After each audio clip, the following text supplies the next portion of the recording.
Wacky, wacky Wednesday. How are we doing, everybody? We are back. It's got me feeling nicey. We're 2 days close to the weekend. Payday. Let's rock and roll. This is Sammy the Man McIntyre with Moving the Chains podcast. We are rocking and rolling. How are we doing today? I hope we're doing well. You guys know the drill. Every Wednesday I get my Raider reaction. I got a lot to talk about today. I wanted to touch on a couple games. I want to touch on LSU Ole Miss that I did not touch on, and just the maturation of Lane Kiffin. I wanted to touch on that. And I watched his 7 minutes of the documentary. Got to go back and watch the whole thing. I'm trying to find it. It's just hard when, I don't have ESPN Plus. So I'm trying to scramble and find it. But let me start with this. So you guys know the drill. Raiders reaction week 4. Wow, we're already in week 4. Holy shit. We are chugging along on that train, brother. Jesus. Okay, so I want to start with the good news, okay? Genty finally got going. He went back to his normal stance, looking like Michael Myers out there. Thank God. Chip Kelly's a bum, thinking he was going to change his stance. My ass. This guy knows what he's doing. He feels more control. He can read the defense. It looks very natural to him. Smooth operator kind of style. And I appreciate it. And he went off. And finally, they put JPJ in the game. Imagine that. They put the guard that's a really good guard in the game. It opens up lanes for him. Where was that the first couple games? Maybe the Bears' defense just that bad. I don't know. Because it was pretty bad. The Bears are just, listen, I got family in Chicago, and I got a lot of texts and a lot of DMs. Bears win. Woo! All right, you got me. You won. I'm not discrediting you.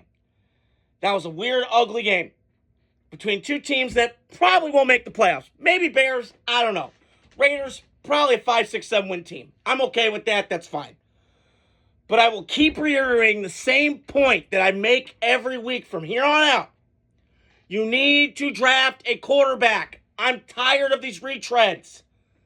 It's time. We need a dude. We need a dude back there, man. We need a guy that has a little bit of Gannon. I miss Jason Campbell a little bit, and not in the sense that some people say he's average days long. That's fair. I defend the kid too, because if you go back and look at Jason Campbell's career, he never really had a shot. Like, I defended him. He had 7 offensive coordinators in like his first couple of years in the league.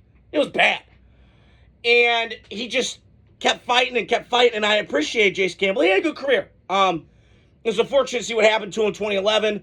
That season we started off really, really hot. I think we were 7-4. I think maybe 4-3 at the time. And then he got hurt, and then McFadden, and it just went shit show. I remember that year pretty well. But the Raiders need a dude. And I've been saying this for the last couple weeks, and I think it's coming to fruition. Ever since the Raiders, since we have drafted Jamarcus Russell, they have whiffed. And not whiffed in the sense like, they just don't want to take one. And I understand it. But we got to go back. We got to take that out of the memory bank here. You need to focus on the now. This team is in a division with Mahomes and Herbert. I was thinking about this at the gym tonight. Herbert, Mahomes. Herbert, Harbaugh. That ain't going nowhere. They're going to get much, much better. Okay? With Jim Harbaugh there. Chiefs and Mahomes. They ain't going away. It's not going away anytime soon. And I'm looking at Denver, which, listen, I can hate the Broncos all day long, but I got to give credit where credit's due. They're balling. That defense flying around. Surtain's the best corner. I said this Monday night. So Raiders better do something, because I like Pete Carroll. And he has won everywhere. But there's something about this Raider organization, and I'm a fan. I'm not trying to be a pom-pom waver here. But there's some stench that needs to get cleaned out. I don't know what it is, but it's bad. And listen, I give Pete Carroll... Listen, the Genty pick, like, I kind of feel like I did with Brock Bowers. Like, I hate it in the moment, and then I go back and go, no, that was a great pick. And speaking of Brock Bowers, where the hell is he? I know he's hurt, and I know he's banged up, and 70% of Bowers is better than nothing. But again, Chip Kelly, get him the fucking ball. He's the best tight end probably in the sport. I mean, arguably, he's probably top 3 right now. Young tight ends. George Kittle just praises the guy. And the other crazy thing about Brock Bowers that I love is somebody close to Kirby Smart. I think Coward had this, I think he was talking about it once. Was like somebody really close to Kirby Smart asked about Brock Bowers. And he said this quote, he's one of the best players we've ever had at Georgia. And that's shocking. Because when I look at Georgia, that is a pipeline of NFL talent. That is stockpiled with picks. The Eagles, hell, you call them the Philadelphia Bulldogs, for crying out loud. I talked with my buddy Matt Hyman about it because he's an Eagles fan and they got all these Georgia Bulldog players. So you have him and you're not getting the ball. And Geno, I mean, don't even get me started. Listen, Geno's a nice story. And listen, we only gave a 3rd-round pick, so I'm not tripping about it. And we need a quarterback, quick fix, whatever. But it's not what I want, man. Like, this is the same shit again. It's like last year, I'm watching some games, and I said this, if you go back a year ago, we were playing the Rams and the Chiefs back-to-back weeks. One at SoFi and one at home. And I go back to this. You had those games, and your quarterback fucked up. Now, the Ram game, Gardner Minshew shit the bed. This game, Geno shit the bed because the Raiders' defense was balling all game long. Was balling. And Max Crosby is one of the best players I've ever seen. He reminds me of myself. Fiery, edgy, plays with a passion, goes 100 miles an hour, gives it his all, and yet he hasn't done anything in his career. And he's paid like, and listen, he's the best player on their team. Him and Brock Bowers probably. So, Geno sometimes, listen, he's just average. I'm starting to realize that he's got a big arm. So did Jeff George. So did Jay Cutler. It doesn't mean shit. It's nice. It's a nice compliment, but what am I getting in return? So, he looked like Stevie Wonder at a darts competition, for crying out loud. I mean, it was that bad. And he's got 7 in 4 games. Jesus, by the year's over, he could have Brett Favre's streak. 29. So, clean it up, Raiders. And I'm telling you this right now, Colton Miller being out hurts. And it is a pain. And listen, he's a solid player. Not having him for 4 weeks kills me. Because this Colts pass rush could get there. And I've seen it close. They could get there. Not as much last week, but I've seen it throughout the year. They can get heat on the quarterback. Lou Amarillo's doing a fantastic job with that defense down in Indianapolis. But this is your Sunday.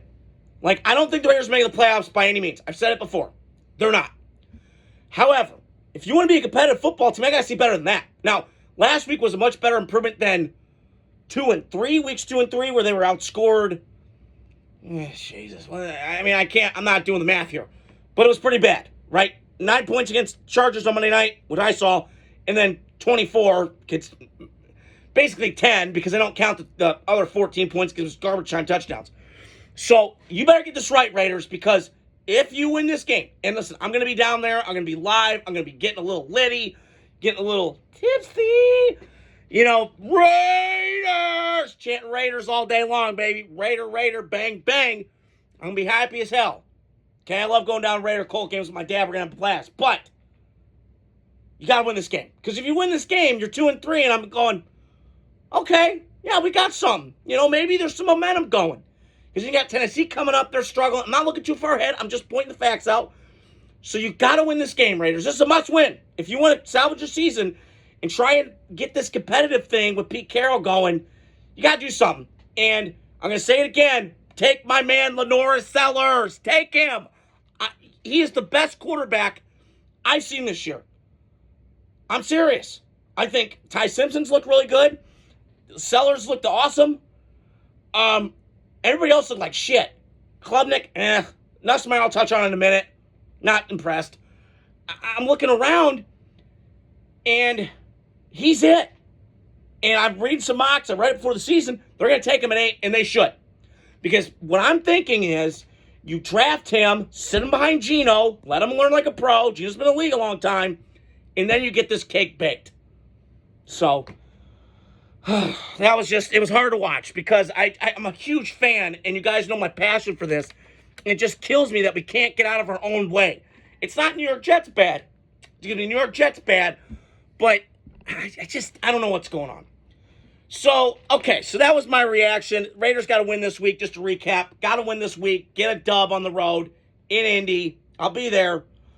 But got to get some salvage, man. I want to win again, man. Jesus. Okay, So, one last thing I want to touch on was the Ole Miss LSU game, which was fantastic. That tailgating, I watch it. I didn't touch on this game because I had so many other college games I wanted to touch on. I had Oregon, Penn State. I had Georgia, Alabama, both at the same time. I had other games that day. I'm going back through my notes here. Trying to think. Yeah. I had Notre Dame, Arkansas, Alabama, Georgia, USC, Illinois, Oregon, Penn State. And I didn't touch on LSU, Ole Miss, but I will touch on that right now. So I like Brian Kelly a lot. I still think it's a weird fit down in LSU. It just is. And he promised them get him a national championship. And I don't know if that's the case because this offense sucks. I'm being complete blank honest. Because I'm watching Nussmeier. And listen, last year I said at the time I liked him. I didn't love him. Because I liked him in the sense that he's very methodical. He processes things really well. Good with his eyes. But it's just, I watch him and he leaves me scratching my head. And it went to fruition on Saturday. He threw the ball. They were right down the red zone. He throws the pick. Dude, you're a quarterback's son. You're kind of a gunslinger more than your dad. Because your dad's a coach. Your dad was a former quarterback, and he was kind of safe. Now, I like gunslingers. I've said this before. If you can cut half of those picks in half, like when Brett Favre won MVP, 32-13, I'm okay with that. That's fine. But Nussmeier, to me, does not have even Favre's talent. I'm not comparing him to Favre. But you know what I mean? The gunslinger mentality. Kind of Cam Ward has some of this. But I feel like with Nussmeier, he just leaves me wanting more. And he's not very athletic, so he's obviously got to win up here. Kind of like Joe Burrow. Kind of like Tony Romo in a sense, like, got to win up here, not the biggest arm, not all that stuff. But, man, I watch LSU. And listen, their defense is flying, man. They have got dudes everywhere on that defense. I said it a couple weeks ago. That defense is nasty. And I like this defense with LSU. I really do. But this offense better pick it up, man, because, listen, you struggle with Florida, you struggle with Ole Miss. And listen, I like Brian Kelly a lot. But this fit to me does not fit right. He fits to me more in that Northeast version. I keep saying this. Regions matter in college football. They do. Urban Meyer would work, hell, anywhere. Florida, Timbuktu, Japan, who cares? Brian Kelly fits in the Northeast. He's from there. Billy O'Brien fits in the Northeast. That's where he should be. Okay? Kalen DeBoer is winning in Alabama? Sure. But he feels like a West Coast guy, Midwest kind of guy. Brett Bielema, it feels right in Illinois. Tough, rugged, meat potatoes country, farming, Wisconsin, Illinois. You just feel it, right? Lincoln Riley does not fit in USC. I'm sorry, he doesn't. He's a Texas kid. Oklahoma, whatever.